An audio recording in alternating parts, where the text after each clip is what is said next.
Ya, pemirsa, setelah pra-peradilan pertama, permohonan Roy Suryo dikabulkan sebagian. Ya, kini Roy Suryo dan juga kuasa hukumnya juga berharap putusan pra-peradilan kedua mereka yang digelar hari ini dikabulkan.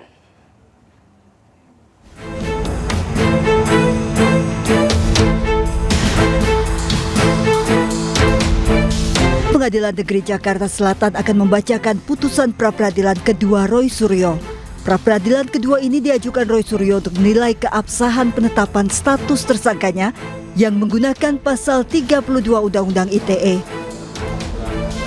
Sebelumnya pada sidang pembacaan kesimpulan Kamis 16 Juli, Roy Suryo meminta Hakim Tunggal membatalkan surat perintah penyidikan sprindik yang dikeluarkan Polda Metro Jaya.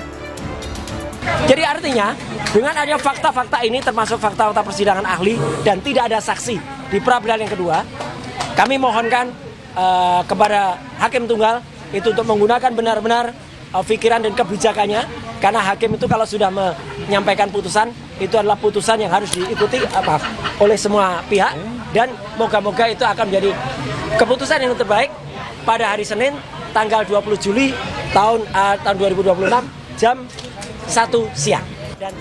Meski pembahasan terkait penetapan tersangka Roy Suryo alot, kuasa hukum Roy Suryo Abdul Ghafur Sangaji berharap hakim mengabulkan permohonan kliennya.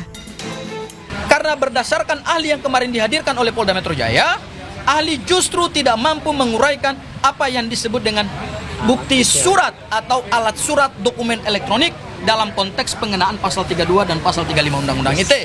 Dan kemarin juga tidak ada satupun saksi yang juga dihadirkan oleh Polda Metro Jaya. Mudah-mudahan ini adalah celah di mana permohonan pra-peradilan kami bisa dikabulkan sebagaimana pra-peradilan kami yang pertama.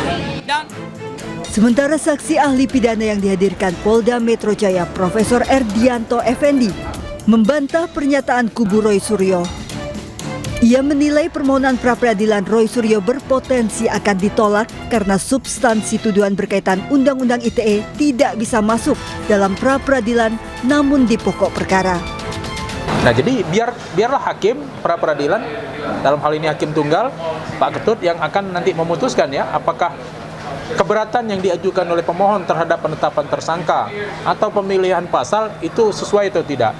Tapi tadi terkait juga pemilihan pasal, saya bilang pemilihan pasal itu sepenuhnya kewenangan penyidik dan penuntut umum. Ya. Bahwa kalau mereka merasa keberatan dengan penerapan pasal tertentu, sarana penyelesaiannya bukan di pra-peradilan. Ya, pokok perkara. Di pokok perkara, ya. Di eksepsi nanti. Ketum militan Gibran Andi Azwan menilai seharusnya Roy Suryo tidak perlu mengajukan pra-peradilan dan langsung ke pokok perkara seperti yang dilakukan Dr. Tifauzia Tiasuma. Saya katakan bahwa Roy Suryo itu pengecut, ya, karena apa yang dilakukan oleh Dr. Tifa itu masuk ke pokok perkara, gentle. Itu adalah seorang gentlewoman ya, gentlewoman. Ya kan, artinya berani untuk melakukan dan mempertanggungjawabkan apa yang dia lakukan, yang dia kerjakan, dan yang dia yakini. Roy Suryo pun kembali mengajukan gugatan pra-peradilan untuk yang ketiga kalinya menuntut ganti rugi proses hukum terkait kasus dugaan fitnah ijazah Jokowi. Dari Jakarta, Tim Liputan iNews melaporkan. Dan pemirsa, untuk mengetahui informasi terkini, kita sudah terhubung dengan rekan Amrina Rida di PN Jakarta Selatan. Ya, selamat pagi Amrina. Pukul berapa tepatnya nanti sidang akan segera dimulai di sana? Iya, Pram dan juga Anita, kalau informasi yang kami dapatkan ini untuk sidang lanjutan ataupun juga pada hari ini agendanya adalah sidang putusan berkaitan dengan gugatan pra-peradilan jilid kedua yang diajukan oleh Roy Suryo. Ini dijadwalkan akan digelar sekira pada pukul 13 ataupun juga 1 siang di Pengadilan Negeri Jakarta Selatan, Pram dan juga Anita. Dan informasinya nanti untuk sidang putusan ini akan dihadiri oleh kedua belah pihak, baik itu dari pihak Roy Suryo dan juga tim kuasa hukumnya sekaligus juga dari pihak termohon. Dalam hal ini adalah dari pihak Polda Metro Jaya dan juga Kejaksaan Tinggi DKI Jakarta. Nah, Pram dan juga Anita, kalau kita lihat bagaimana agenda pada hari ini adalah agendanya pembacaan putusan oleh Hakim Pengadilan Negeri Jakarta Selatan. Artinya sidang pada hari ini akan menjadi babak akhir dari gugatan pra-peradilan jilid kedua, yang mana sidang-sidangnya ini sudah dilakukan sejak pada 10 Juli 2026 lalu. Dan kalau kita lihat juga bahwa artinya pada sidang yang akan digelar pada pukul 1 siang nanti, kita akan mengetahui bersama bagaimana nanti akhirnya hakim akan memutuskan pra-peradilan yang diajukan oleh Roy Suryo. Apakah hakim akan mengabulkan seluruh permohonan Roy Suryo ataupun justru menolak seluruh permohonan dari Roy Suryo? Tentunya kita baru akan melihat sekira pada pukul 1 siang nanti. Sementara demikian, kembali ke Anda, Pram dan juga Anita. Baik, Amrina Rida melaporkan langsung dari Pengadilan Negeri Jakarta Selatan. Kami masih menanti update terbaru dari Anda. Terima kasih dan selamat bertugas kembali, Amrina. Ya pemirsa, kita ke informasi selanjutnya pemirsa. Ini Roy Suryo kembali mengambil langkah hukum dengan mengajukan permohonan pra-peradilan ketiga ke Pengadilan Negeri Jakarta Selatan. Ya betul sekali, Pram. Ini sementara juga pihak Joko Widodo menuding pengajuan gugatan pra-peradilan yang dilakukan berkali-kali oleh Roy Suryo merupakan siasat untuk mengulur waktu pemeriksaan dan juga persidangan.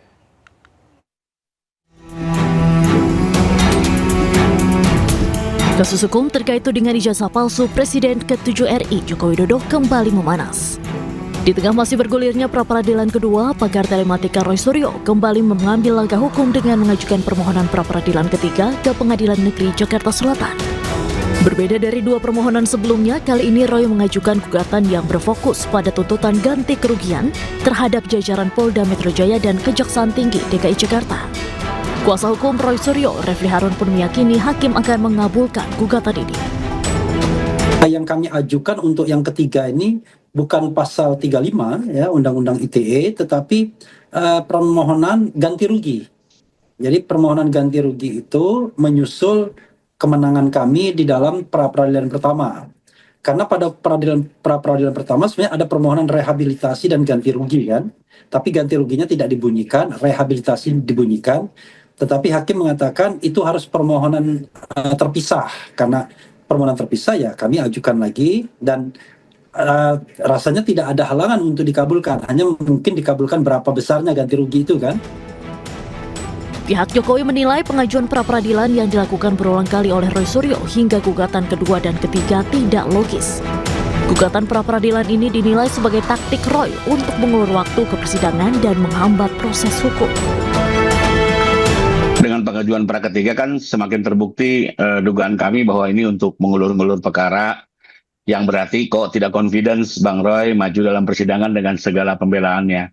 Apalagi kalau tadi disampaikan argumen bahwa terdakwa belum menerima panggilan, sesuai ketentuan KUHP pada saat berkas dilimpahkan oleh jaksa ke pengadilan, tentunya terdakwa atau penasihat hukumnya sudah menerima tembusan salinan pengiriman berkas termasuk dakwaan, yang artinya secara yuridis sudah tahu adanya pelimpahan berkas ke pengadilan, karena itu ketentuan KUHP.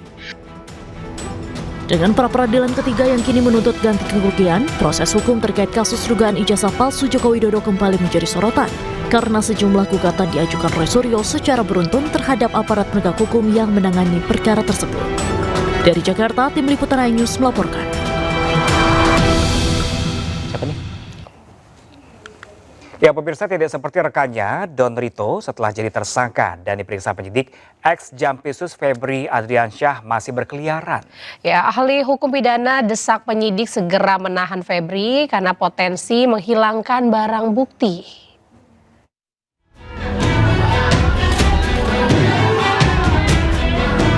Ex-Jampitsus Febri Adriansyah dan Don Rito telah resmi ditetapkan sebagai tersangka mega korupsi dan pencucian uang. Setelah jadi tersangka, advokat Don Rito langsung dibunuh di jeruji besi. Namun, tidak dengan karibnya Febri Adriansyah. Walaupun penyidik Kejagung telah memeriksa 11 jam dengan 18 pertanyaan, ex-Jampitsus itu masih bisa melenggang bebas. Kuasa hukum Febri berdalih keputusan penyidik tidak menahan kliennya sudah tepat. Alasannya, Febri sudah bersikap sangat kooperatif. Tidak ditahan karena memang Anda sudah melihat sendiri anak SD pun mengatakan bahwa itu bukan tindak pidana, belum ada bukti. Kami sudah ngajukan permohonan untuk tetap tidak ditahan. Satu, tadi dengan alasan karena beliau ini begitu ditetapkan tersangka mengundurkan diri, itu artinya kooperatif.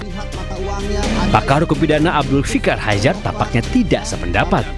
Menurut Fikar, sebagai mantan Jampitsus, Febri justru harus ditahan karena berpotensi menghilangkan barang bukti.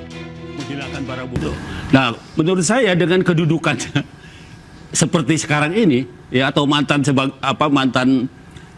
Jampitsus, potensi itu ada gitu. Dia setiap hari bergaulnya dengan perkara. Jadi cara apa yang dia gunakan itu pasti dia udah ngerti gitu. Nah, karena itu menurut saya kekhawatiran dua ini sebenarnya menjadi pertimbangan utama untuk melakukan penahanan. Protes juga disampaikan Handika Hanggowongso. Pengacara Don Rito itu menolak kliennya ditahan dengan alasan tidak ada kaitan dengan kasus yang tengah diselidiki. Kortas Bareskrim dan Polda proses serah terima kami ikuti dengan seksama. Alhamdulillah berjalan lancar. Namun yang membuat kami shock, klien kami Pak Idon langsung ditahan. Walaupun diduga bekerja sama mengkorupsi uang negara, namun perlakuan hukum yang diterima Don Rito dan Febri Ardiansah nampaknya berbeda. Padahal sebelumnya, Kejagung sudah berjanji akan menangani kasus yang menyerat Don dan Febri secara adil dan transparan. Tim Liputan iNews melaporkan.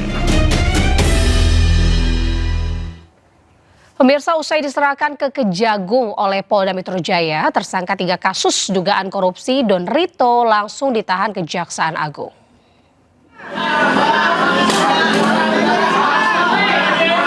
Usai dilimpahkan dan diperiksa Kejagung, Don Rito keluar dari gedung Jampitsus Kejagung langsung mengenakan rompi pink khas tahanan Kejaksaan Agung.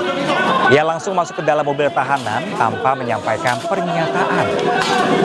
Saat masuk ke dalam mobil pun, Don Rito hanya menunduk menghindari sorotan kamera awak media.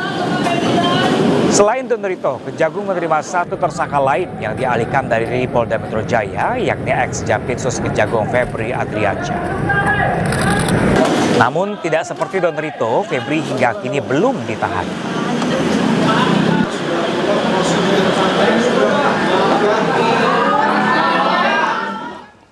Ya, pemirsa, kuasa hukum Don Rito, Handika Hanggowongso, kaget kliennya langsung ditahan Kejagung pasca pelimpahan berkas dan bukti dari Polri. Handika keberatan Don Rito ditahan Kejagung karena adanya fakta-fakta yang dianggap fiktif saat berita acara pemeriksaan. Serah terima kami ikuti dengan seksama. Alhamdulillah berjalan lancar. Namun yang membuat kami shock, klien kami Pak Idon langsung ditahan di rutan C7 Kejaksaan Agung RI atas dasar sangkaan yang sama dengan apa yang disangkakan oleh pihak Polda Metro Jaya, yaitu terkait perkara Samintan. Itu poinnya. Klien kami tidak ada hubungan dengan namanya Ferry Boboho. Ya. Bahwa keterangan dia yang menyatakan menyerahkan 5 juta dolar Singapura kepada saksi Norman itu fakta yang fiktif. Dibantah sama Norman dalam BAP waktu diperiksa di Kortas. Kedua, semua saksi money changer juga sudah diambil keterangan. Semua menyatakan tidak ada penerimaan 5 juta US dollar.